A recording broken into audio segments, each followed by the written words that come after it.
A paz do Senhor Jesus, a todos os seminaristas. Vamos para mais um vídeo aula. Apostila de número 1, terceira matéria, Pentateuco. Paramos na página 186 e retomamos na página 186. O tema é a adoração. Deus instruiu os mediadores da aliança, Moisés, seu porta-voz e agente governador, e Arão, seus filhos, seus ministros sacerdotais, sobre o fato de que ele, o rei do glorioso reino, desejava e por essa razão requeria a adoração do seu povo. Sábado. O sábado é totalmente relacionado à adoração a Deus. O quarto mandamento requeria uma lembrança do sábado e da sua manutenção como santo. Duas razões foram dadas no contexto da promulgação deste mandamento. A lembrança de Deus como Criador, conforme Êxodo 20, do 8 ao 11. A lembrança de que Deus é o Redentor, conforme Deuteronômio 5 e 15. A palavra sábado ocorre mais de 150 vezes no Antigo Testamento e ela é derivada do verbo descansar na sua raiz semântica. E em alguns contextos traz a ideia de ser completado. Isso implica que o sétimo dia deve ser observado mesmo no período dos festivais, das festas. Os sacrifícios.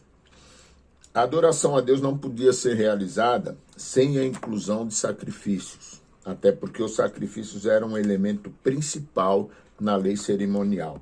O ritual sacrificial estava no coração das atividades de adoração no tabernáculo, depois mais tarde no templo, e o altar era, na verdade, uma casa de Deus, local de encontro de Deus com o seu povo. A Escritura não nos informa a respeito da origem dos sacrifícios, apenas narra que os filhos de Adão e o próprio Noé sacrificaram.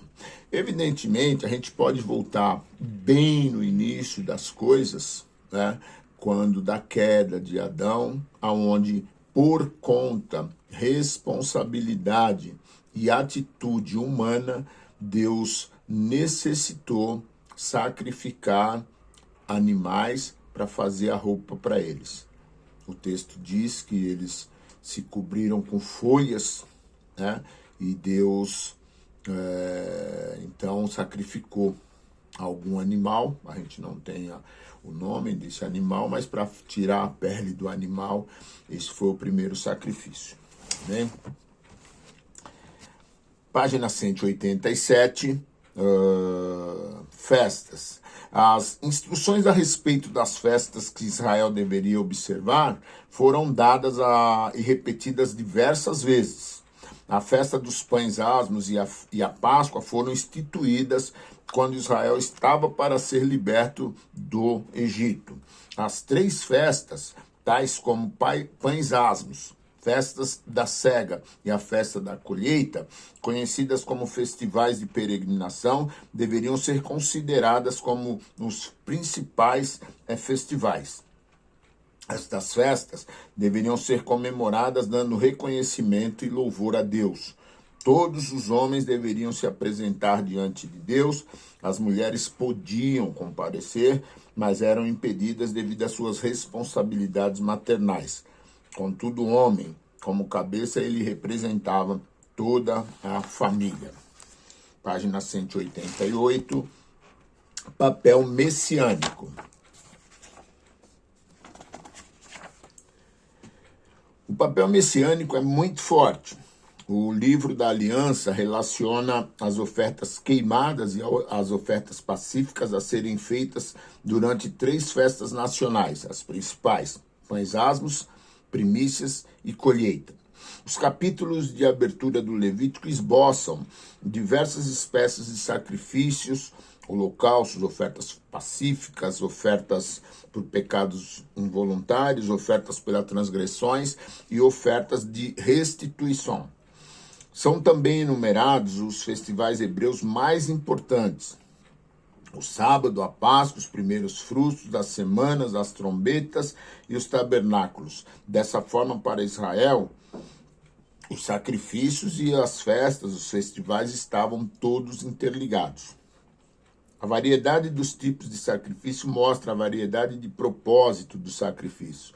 Ou seja, expressar ação de graças, dedicação e comunhão, bem como o que pode ser considerado seu propósito central, fazer expiação.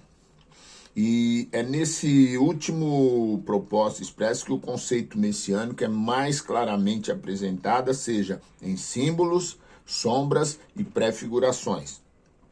Os adoradores que traziam os sacrifícios no Antigo Testamento não tinham a revelação plena do Novo Testamento, referente ao sacrifício perfeito de Cristo, de uma vez por toda. Hebreus 10, do 1 ao 10, mas receberam algumas instruções básicas do ponto de vista mais amplo do conceito messiânico, as quais são notadas em Levítico 1, do 1 ao 9. 1.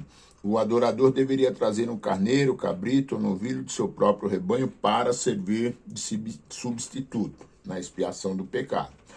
O adorador tinha que pôr a mão sobre a cabeça do animal numa transferência simbólica do pecado e culpa.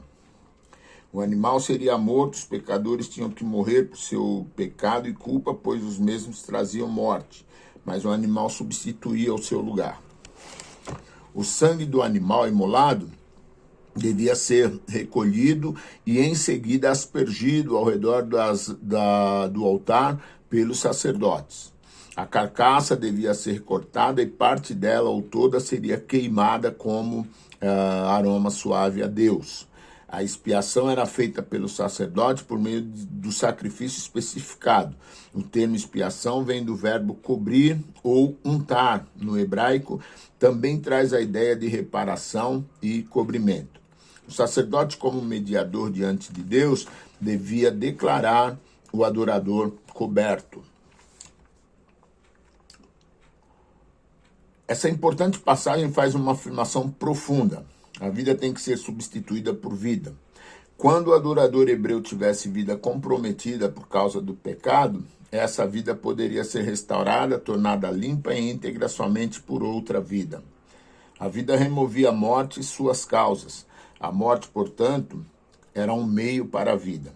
O procedimento sacrificial do Antigo Testamento, particularmente nos sacrifícios cruentos de animais, explica a razão porque o Novo Testamento fala tão diretamente do sangue de Jesus que purifica os crentes do seu pecado e faz expiação pelos pecados humanos de uma vez por todas.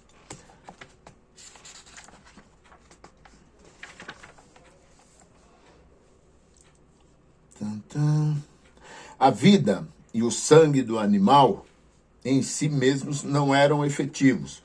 Porém, como símbolos e tipos de vida e do sangue de Jesus Cristo, eles certamente eram.